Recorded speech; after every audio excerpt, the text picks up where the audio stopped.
Fight Fuel MMA is coming at you with the UFC Fight Island 4 post-fight recap. We had slick submissions, quick KOs, and total domination. Let's get after it.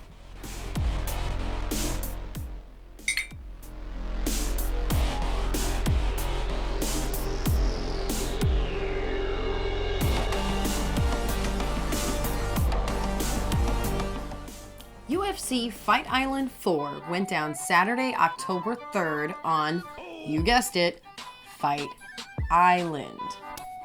A lot of fights on this card. We're going to start off with the prelims. We want to just mention a few fights on here because we had a performance of the night bonus starting off the card. Yeah, we had Luigi Vendramini versus Jason Iari, and Vendramini started out quick and finished quick. The fight stayed standing until Vendramini rocked Iari with, I think it was a left, might have been a right. The punches were coming fast. Yeah. Flurried on him, and the beginning of the end was a really close quarters, perfectly placed head kick that sent Iari tumbling to the canvas. Vendramini followed up, hammer fist, that's it. Yeah. So performance of the night bonus to Luigi Vendramini. I understand he was coming in off a long layoff. So, hey, that's a good way to get your UFC career kick-started again. All right, we have to talk about one more fight on the prelims because we had Carlos Condit versus Court McGee headlining these prelims. Absolutely insane if you're an old school fight fan. Carlos Condit has a long history of domination. They don't call him the natural born thriller as ESPN says it. They were doing maybe a typo. They were doing a hype package and we're reading it. We're like, natural born thriller? What kind of nonsense is that? It's Carlos the natural born killer Condit. Interim champ at one point, fought GSP for the title, didn't quite get there. But had GSP all sorts of messed up with a really well-placed head kick at one point, and he's headlining the prelims. Condit's been on a 5-fight slide recently. He's dropped 5 in a row. With that on your record, it's looking like every fight you have is make or break. Yeah. And I think he was matched up perfectly against Court McGee. Another old school guy, tough as nails, and Condit pulled it off. Yeah, it was really good to see him back, see him getting back in that win column, using the skills that we know and love him for, putting on a really, really great, gritty fight. Yeah, I mean, he broke McGee's nose at the end of the first. That fight was arguably close to being finished if he had another minute to work. Yeah. McGee, as we expected, hung tough. He even, or his cornerman even, fixed his own nose in between the second and the third round. Impressive. That's how tough that guy is. Very impressive. And Condit looked a bit like vintage Condit. He came out, diversity of strikes. The whole fight went down standing, which is a plus for Condit.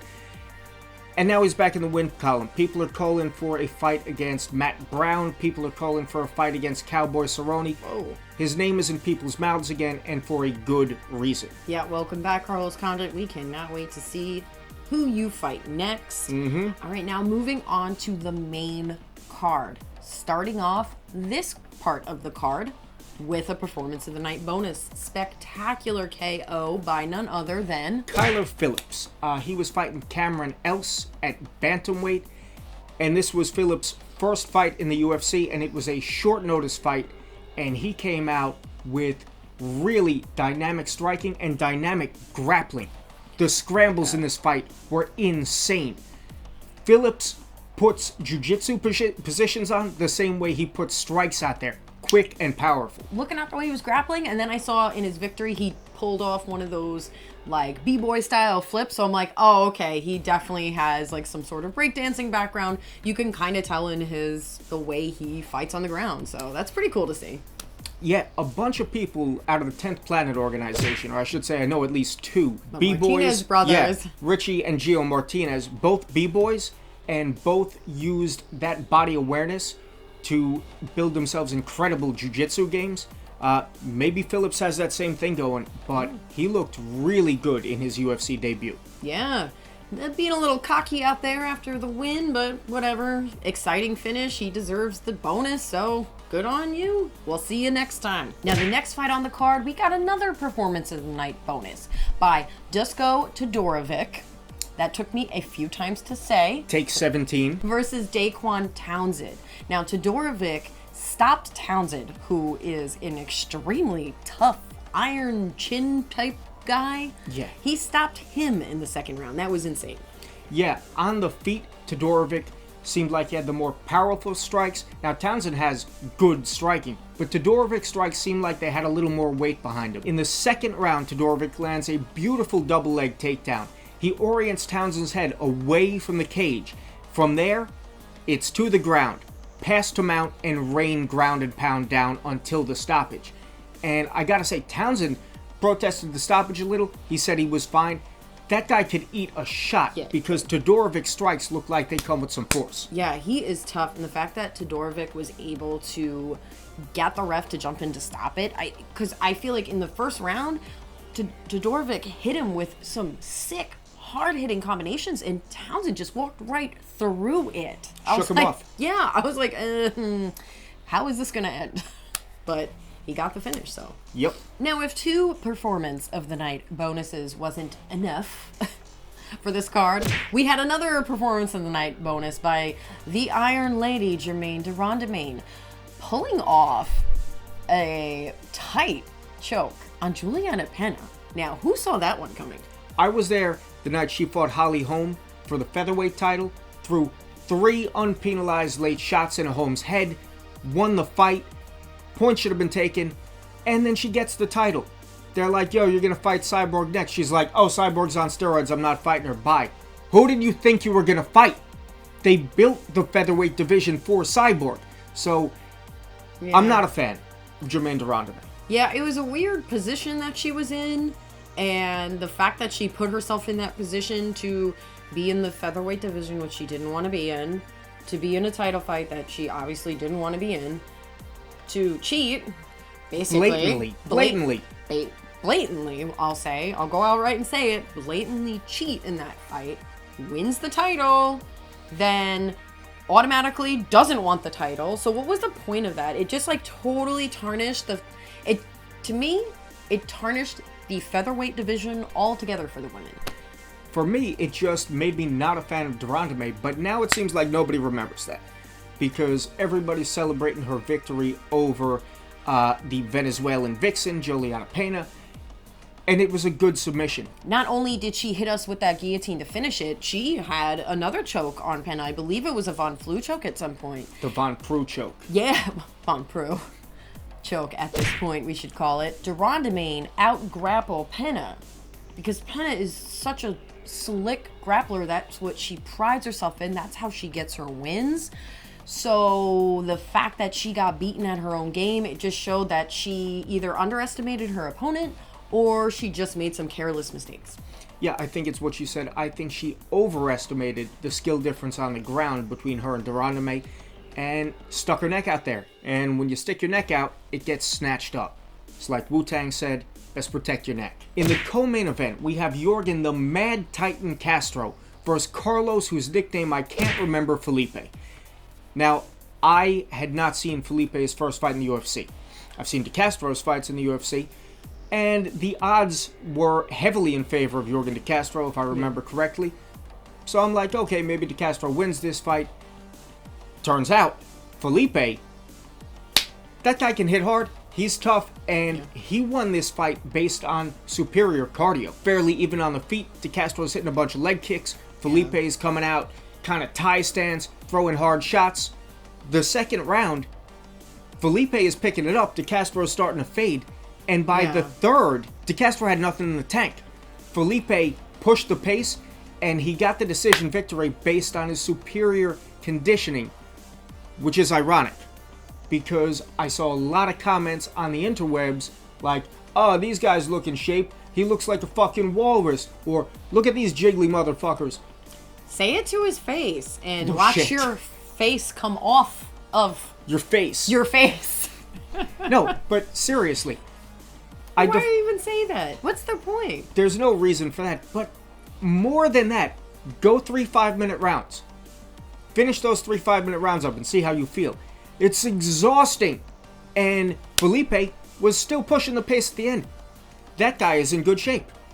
Yeah, and he also seemed like he still had another couple rounds in him. Because he was like so jovial in the post-fight and just so much energy. It was really refreshing to see that in the heavyweight division, like expert cardio. So nice. Yeah. On to the main event of the evening, Holm versus Irene Aldana. Oh, this really broke my heart when I saw that Aldana was getting matched up with Holm, because I just feel like she wasn't ready. She definitely wasn't ready based on the result of the fight. We were watching Aldana and Grasso, who they kind of paired together and pushed together in Invicta. I think they both came to the UFC at the same time. Pretty much. And it's like a marketer's dream. Yeah. They're two attractive women. The UFC was looking to break more heavily into the Mexican market. You protect these women, and you give them the right matchups, and you've got a couple budding superstars in two weight divisions. Holm was obviously more than Aldana was ready to handle.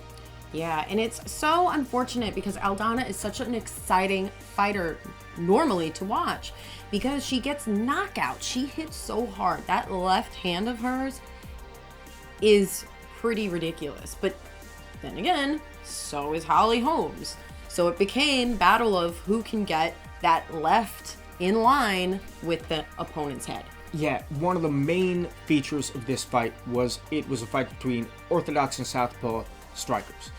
Now, Aldana's Orthodox, Holm is Southpaw. So the whole fight, the entire fight, all 5 rounds, Aldana is circling away from Holm's power, and Holm is just exploding with 4 or 5 punch combos in a linear fashion, catching Aldana. Aldana's chasing Holm the whole time, and Holm is timing her, waiting for her opening, and then blitzing. Mixed with that, the takedowns that I believe Holm secured in every round, and it was a one-sided domination. Holm thrives on that type of fight where she can just impose her will, do what she wants, line up her shots, keep the distance with that awesome side kick that she throws. And she's throwing in clinching, she's throwing in takedowns, she's doing her work. She's not just trying to survive on her hands and her head kick. No, that's a fact. Now, we were discussing this fight before, and Joy was saying how Holm is a perfectionist. And I agree, I think she is a perfectionist. I've never been a huge Holm fan. I was very happy when she knocked out Ronda Rousey. That fight was amazing. But to me, watching Holm fight, it's robotic. Everything is so scripted and rigid. It's like watching an NPC play Holm against her opponent. I don't know how better to describe it right now, but it's frustrating. I feel like I should be on board with Holm, but I've never gotten behind her as a fan. And again, even in this fight where she absolutely dominated her opposition, I watched and I recognized her skill, and I just wasn't that into it. Yeah, well, I was really impressed, and for someone who has done everything in boxing, kickboxing, MMA, she's already done it. She knocked out the most dominant champion at the time. She became the champion herself. She's fought for titles in multiple weight classes. She's headlined so many cards. She has been at the forefront of women's MMA since she basically exploded on the map. So I really respect that about her, and the fact that she is still learning and growing and working in takedowns with her game and grappling. It's just very exciting to see, and I want to see her make a run at the title again. I never thought I would say that, because how many title shots has she had? But at this point, we have like this leveled up Holm, and man, her versus Nunes now? You're going to see her make another run at the title, because they're going to give her another title shot, even though she really struggles to string together back-to-back wins. For whatever reason, I think the only person gets more title shots than Holm is Uriah Faber. Either way, it was a really good fight for Holm. I'm just really upset that Aldana got this fight at this point in her career, because, man, I just wanted to see her fight a couple more lower tier, top 10, a little lower down there. Give her that confidence. Let her knock some more people out. The women's bantamweight division kind of needs that. Whether or not Aldana was pushed too fast, part of the blame for her absolute domination at the hands of Holm, it lies with her and her corner, because Aldana did nothing to alter a game plan that was clearly not working throughout the course of 5 rounds. She literally just circled and chased Holm for 5 rounds. At some point, you got to be like, fuck, this is not working. Let me try anything different. Well, when I noticed that she did try to change her game plan, she walked into Holly Holm's left hand, and also she was getting taken down too. So she had a lot to think about. So Fair enough. yeah. Hey, we've hit the time in our video that we got to shout out our best comment from our last video. So we are going to put it up right here. Thank you for commenting. Yeah. To you guys watching right now, please like, comment, subscribe. Let us know what you thought about the fights on this card. Let us know what you want to see us cover next. We're very open to suggestion about that. So get at us and we can get back at you. Yeah, thank you guys so much for watching, and we'll see you in our next one.